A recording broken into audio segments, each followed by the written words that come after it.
The annual Catholic appeal, "In giving we receive," taken from the prayer of St. Francis. As Catholics, we seek to bring hope to those who despair in life. Through your collective giving, we bring light to the darkness as we spread our faith to those who doubt. Your gift will make a difference, for in giving we receive God's blessings. So please give generously in your parish or at diospringfield.org. Coming up on this edition of Reel to Reel. My name is Andre Kopacki and welcome to Reel to Reel. I'll be showing you a photo slideshow of UMass's spring break to Kentucky. Rejoice and be glad. Pope Francis calls on everyone to be saints. And Mark Giza has the latest from Hollywood. These stories and more are just ahead on this edition of Reel to Reel. Hello and welcome to Reel to Reel as we come to you today from the NEWMAN Catholic Center at the University of Massachusetts in Amherst. The NEWMAN Catholic Center is a 60,000 square foot facility located on the UMass campus and is dedicated to serving the students, faculty, and staff of the university. Inspired by the late Cardinal John Henry Newman's motto, "Heart speaks to heart," the center's mission is to reach out to all people of goodwill. It is also a gracious recipient of funding from the annual Catholic Appeal of the Diocese of Springfield. We will talk to Father Gary Daly, director of the NEWMAN Center, in just a bit and learn about all the great things happening here. But first, this past Monday, Pope Francis released a new apostolic exhortation on the call to holiness in the contemporary world. In the 104-page document entitled "Rejoice and be Glad," Pope Francis calls everyone to holiness in a very practical way, because he says we are all called to be saints. I had the opportunity to sit down a few days ago to speak with Springfield Bishop Mitchell Rosansky about the Pope's latest works. Do not be afraid of holiness, says Pope Francis in his latest apostolic exhortation, "Rejoice and be glad." In the document, the Pope tells all Christians that holiness will not take away your energy, vitality, or your joy. It's real advice for everyone, says Springfield Bishop Mitchell Rosansky, as the Pope strives to unite faith with everyday life. One of the first things that Pope Francis says in this call to holiness is that he's not going to give terms and definitions. He's just going to give practical suggestions how each one of us, from the Pope all the way to a child, is called to holiness. This is a personal call, says the Pope, depending on one's state of life, talents, and circumstances. I think what message does not get through in the gospel is that we're all called to holiness. We're all called to sainthood. And that's really the mission of our life in Christ, is to work on being saints.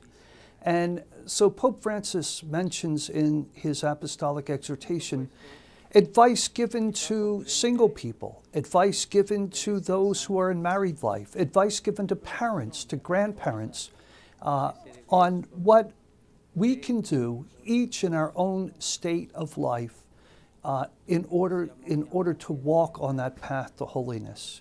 Bishop Rosansky says he likes the practicality of this document because the Pope addresses everybody. The bishop cites an art piece in the National Shrine of Washington, D.C. that fits the document perfectly.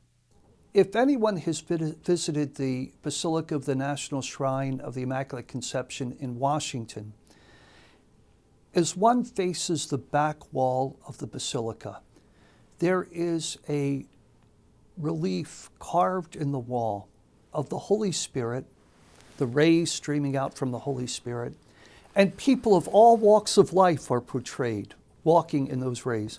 And that sculpture at the back part of the National Shrine is called the Call to Holiness. And it really embodies in art what Pope Francis is saying in his apostolic exhortation. A large part of the Pope's work speaks about the importance of living out the Beatitudes, living simply, putting God first, being humble, consoling others, being merciful and forgiving, working for justice and peace. And what Pope Francis says in that letter is Jesus didn't mean the Beatitudes just to be nice sayings, but he meant them to be lived. As a matter of fact, the Beatitudes are the Magna Carta of Christian life. So what Pope Francis does is take the Beatitudes, each one of them, and apply them to modern life today and how we can live those Beatitudes, because that's what really Jesus is doing in calling us to holiness.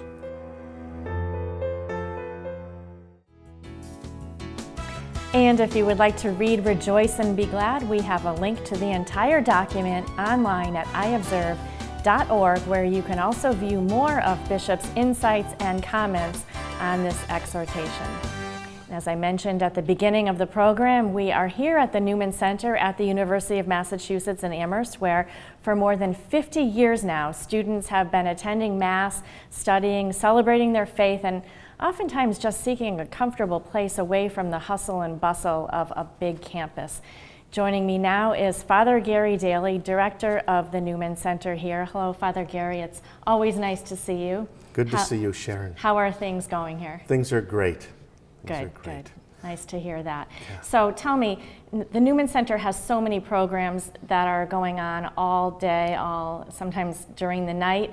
How do you keep everything going here? Well, first, it's a lot of prayer, but second, it's with a great support staff. Both our professional staff that we have here, but also a group of students, both with the NEWMAN Student Association, our Focus Missionaries, our NEWMAN Peer Ministers, Esalen Peer Ministers.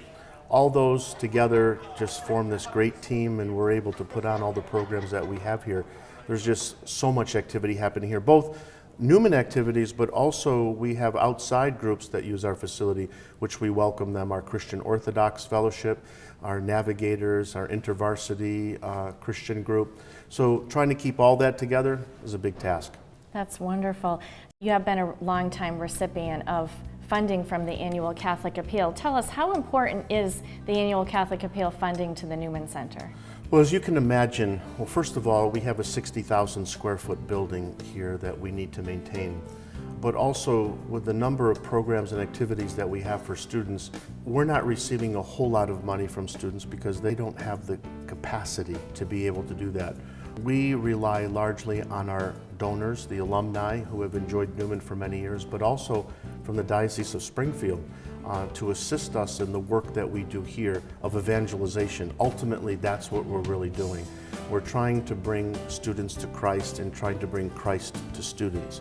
And we do that on a daily basis, and in order for us to be able to maintain these activities and to produce the programs that we have, we need the funding in order to do that. And so I am grateful to the people of the Diocese of Springfield for all that they do to be generous to the Annual Catholic Appeal, which ultimately benefits in part the NEWMAN Catholic Center. Well, you do a really good job here, Father Gary. I mean, everybody is always so involved, and the students just love it, and I think it's a great asset to have for students here at UMass to be able to come in and just hang out sometimes. And absolutely, and we brand the name the home away from home, because for many students, they get a little homesick, particularly the freshmen, and they find this place a comfortable place, a safe place where they can come and study, but also to meet other Catholics, to meet other students who want to live their Christian faith, because sometimes they think they're alone. And when they come here, they're able to meet others and to socialize with them. And we have a lot of social and service activities going on where they can plug into, and for them it's a great comfort. And the other thing too is that this is where they meet their future spouse oftentimes. And we found that, I mean, how many alumni have told me that this is where they met their wife or they met their husband, and wow. It's happening even today, and I think that's an awesome thing. That's great. Okay, Father Gary, thanks so much for having us today. Great to have you, Sharon. Thank you. And Father Gary Daly, along with some NEWMAN students, will be taking part in this week's Chalice of Salvation televised liturgy. And still to come on Reel to Reel, Mark Giza has the latest from Hollywood, and Andre Kopacki tells us about an alternative to the traditional college spring break organized by the NEWMAN Center, our host location this week. These stories and more are still to come on Reel to Reel from the NEWMAN Center at the University of Massachusetts in Amherst. The Chalice of Salvation, your weekly spiritual connection. I'm Passionist Brother Terrence Scanlon, your Chalice host, inviting you to take time out of your busy days and join us this Sunday morning. We welcome Father Gary Daly from the NEWMAN Catholic Center at UMass as we celebrate the third Sunday of Easter. The Chalice of Salvation, your spiritual connection, Sunday morning at 10 on 22 News, WWLP, and coming up next on Fox 23, WXXA. Come to Providence Place, owned by the Sisters of Providence for retirees looking for an ideal rental setting to continue their active, independent lifestyles. We offer bright 1- and 2-bedroom apartments, a magnificent chapel with daily mass, restaurant-style dining, wellness and entertainment programs, all with a friendly community spirit on beautiful grounds. Call for a tour, 413-534-9700.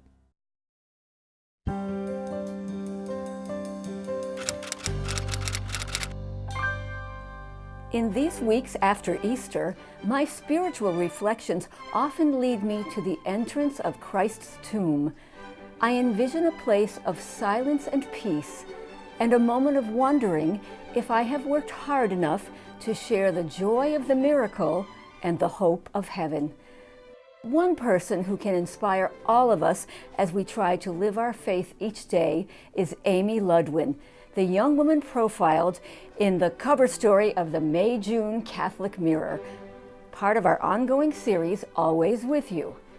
Amy is a single mother of 2 who returned to the church after straying in her youth and is rising above past mistakes and present insecurities to raise her children with faith in the love of Jesus. A special report in this issue highlights the first 5 years of the papacy of Pope Francis. Did you know that he often cooks his own meals? Or that he leaves the Vatican at night to help the homeless in Rome? Not without controversy, his papacy has brought new energy to the church in the 21st century. Local news stories feature 4 Catholic school teachers who received the Excellence in Teaching Award, and a report on the sale and repurposing of former church properties in Pittsfield. Our parish angel, Cindy Robertson, hasn't let hardships keep her from giving her whole heart to God and to her many ministries at St. Michael's Cathedral Parish in Springfield. Bishop Rosansky offers Easter blessings and thanks for parishioners' participation in diocesan listening sessions. And after resting outside that empty tomb on Easter morning, it is time to get back on the road and heed the words of Pope Francis. Do not be men and women of sadness. A Christian can never be sad. Ours is not a joy born of having many possessions, but of having encountered a person, Jesus, in our midst. At the editor's desk, I'm Rebecca Drake.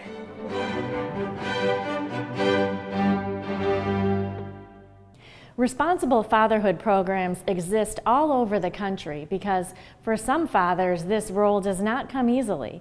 In Franklin County, Montague Catholic Social Ministries, one of the 40 services and agencies funded in part by the annual Catholic Appeal, offers a 13-week course designed to provide fathers with the tools to nurture.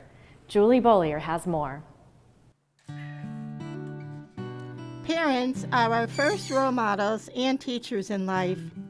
Children learn behaviors from their parents that can influence the spouse one chooses to the kind of parents they will become. What happens when something goes wrong? What type of parent is a product of a dysfunctional family, such as physical abuse, substance abuse, mental illness, and/or abandonment? What parenting skills do these victims have when they become adults? The Nurturing Fathers course, offered by Montague Catholic Social Ministries to men in Franklin County, is part of the solution. The 13-week course is run by peer leaders. Jason Weaver is a co-facilitator, and co-parent of 7 children, both biological and step. A lot of the fathers have had DCF involved, domestic violences, different cases. Some are just looking for more support because they're going through a divorce or separations. Some are actually new fathers, or finding out they're being new fathers, and they're coming in to be proactive.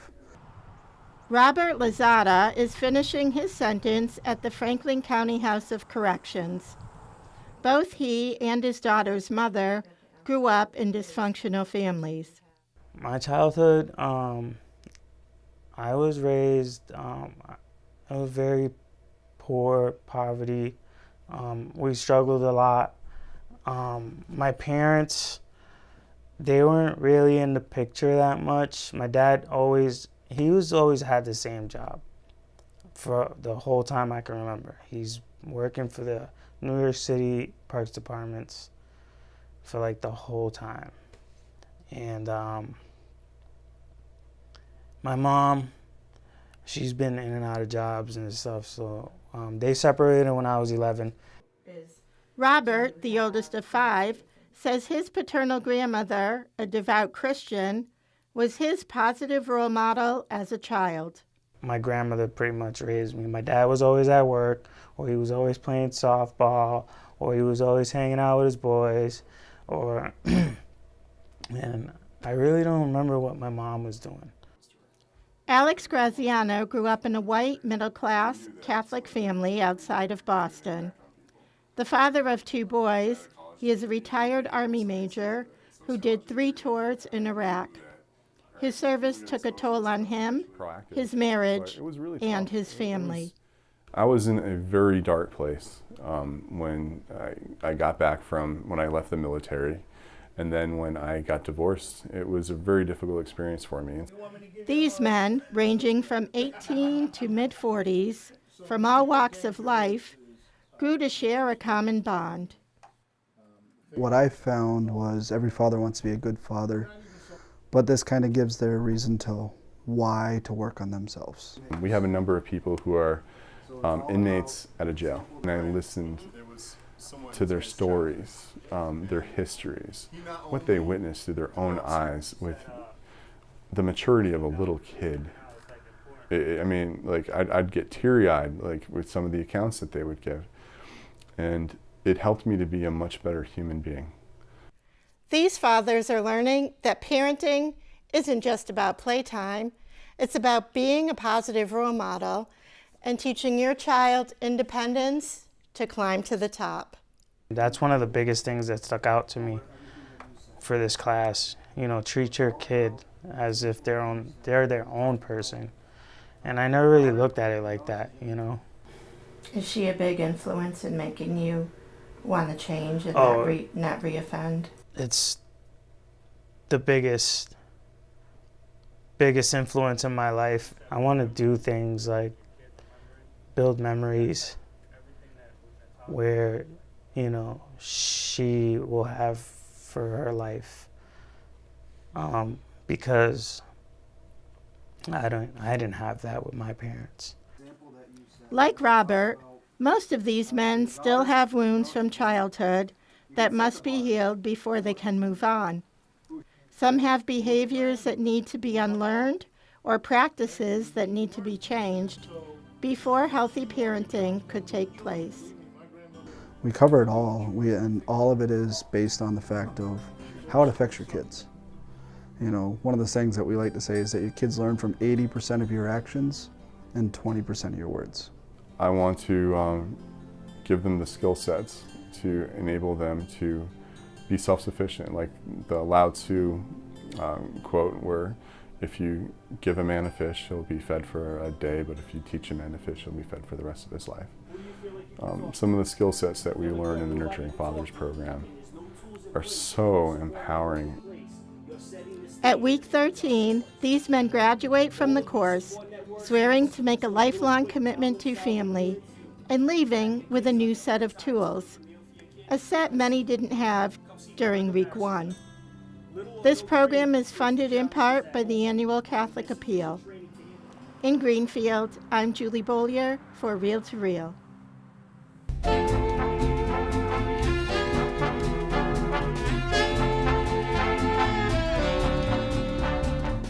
three very different films to tell you about today.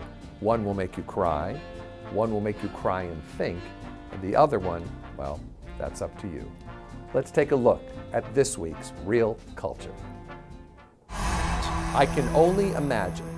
First things first, get out a box of Kleenex, but by the end of this film, you will need the whole box. When young Bart is dropped off at a Christian camp by his mom so he can be free from his abusive dad, played by the always perfect Dennis Quaid, he starts to learn life's lessons and learns that he is on his own. That is, until he meets Shannon, who will come in and out of his life forever. Now, without giving too much away, the film will make you call your dad and thank him for all he has done for you. Even if your dad has passed, stop and say a prayer for him, no matter what the past was like.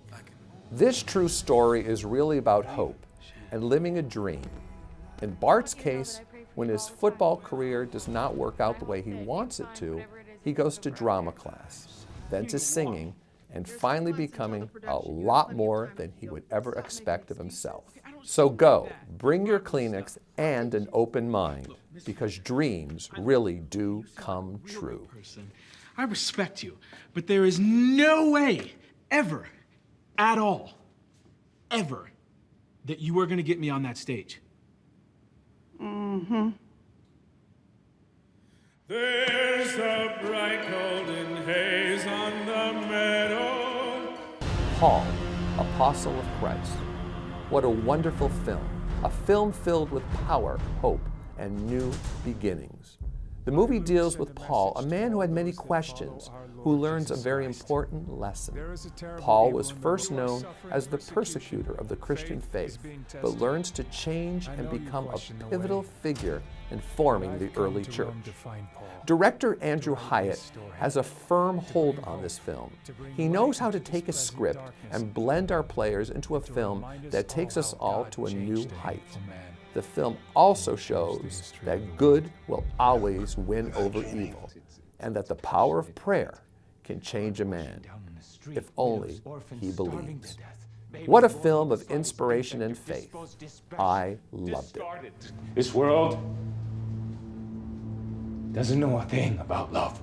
So you would give up on the world when Christ did not give up on us? Why not? No. Why not? Love is the only way. In the new film Ready Player One, director Steven Spielberg has given us a wild ride. But is it a film or a big video game? Well, here is where you have to decide. It's the year 2045, and now life seems to be coming to an end. Or is it? The only place to go is Oasis.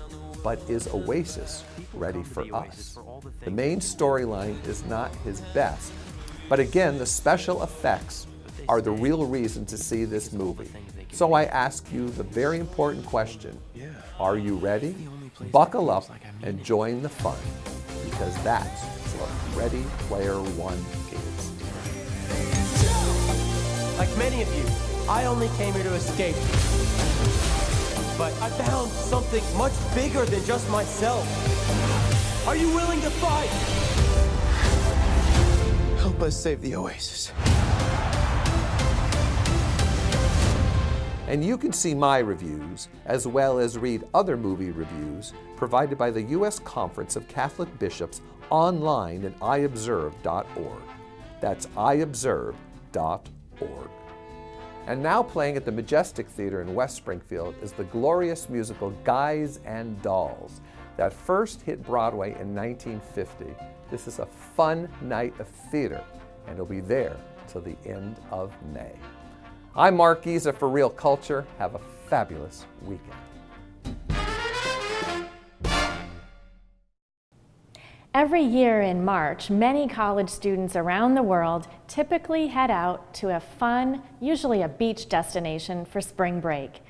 But here at the NEWMAN Center at UMass, several students every March pack up their bags and join other college students in service, taking part in an alternative spring break. Andre Kopacki traveled with the group last month and tells us more now about the Christian Appalachian Project. You can just take that circular saw And we'll mark this. Murph, how much did you take off? College spring break? Most would think of places like Punta Cana, the Bahamas, or Maui as being their go-to choices. But this spring, around 100 students from across the country went to Kentucky to pull up their sleeves and do some service work. So this was my third time going to Christian Appalachian Project in Kentucky, and to be honest, I don't quite know what keeps bringing me back to this place. The first time I went was 2 years ago, I think, and I honestly didn't think I would like it. I was a junior at UMass. I had no direction, and I just kind of put my chips in and wanted to see where this week would take me. And but honestly, Cap totally threw me off my feet. It was just so intense, and it taught me that life was about serving others and not seeking my own comfort. And it was also about using the gifts that God had given me and everybody else to their own unique full potential. And now I look back and I can't believe what my life would have been like without Kentucky, and I can't believe how far I've come, and it just doesn't seem real to me. And sure, it's not easy. Every year I come back, I have new challenges on my plate, new concerns, new difficulties. But somehow Kentucky just makes all of them make sense, it brings me back to perspective. And I don't know what it is, but every time I go to spring break in Kentucky, I feel like I'm having the happiest week of my life. Country winners keep getting me down. Lost my money playing poker, so I had to leave town. But I ain't turning back to living that old life no more. So rock me, mama, like a wagon wheel. Rock me, mama, any way you feel. Hey, mama, rock me. Yeah, rock me, mama, like the wind and the rain.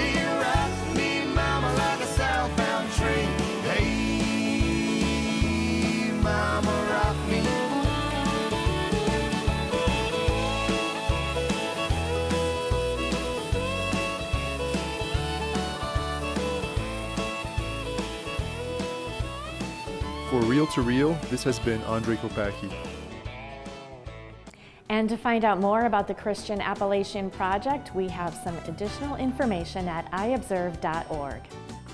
For this week, that's Real to Real. Thanks so much to Father Gary Daly and the folks here at the NEWMAN Center for hosting our visit today. Also a note that Father Gary will be celebrating the Chalice of Salvation Mass this weekend, joined by some of the students here from the NEWMAN Center, so be sure to tune in. A reminder that the 2018 Annual Catholic Appeal is currently underway. In Giving, We Receive, this year's theme for the Annual Catholic Appeal calls on each of us to share in the mission to bring God's peace to our world and to inspire hope in the hearts of people. To support this year's Annual Catholic Appeal, which funds some 40 programs and agencies, including the NEWMAN Catholic Center here at the University of Massachusetts in Amherst, please contact your parish rectory or call 413-452-0670. Online donations may also be made at diospringfield.org. For more updates anytime, you can find information and news on the Catholic Church, both here in the Diocese of Springfield and around the world, on our news and information site, iobserve.org. And be sure to friend us on Facebook to follow our reporters while they work on stories for Real to Real and get the latest news on the Catholic Church. Like us at Catholic Communications. And I will be back at this same time next week for another edition of Real to Real, your window on the world around you. See you then. Real to Real is a production of the Catholic Communications Corporation, funded in part by the Annual Catholic Appeal, and the support of you, our faithful viewers.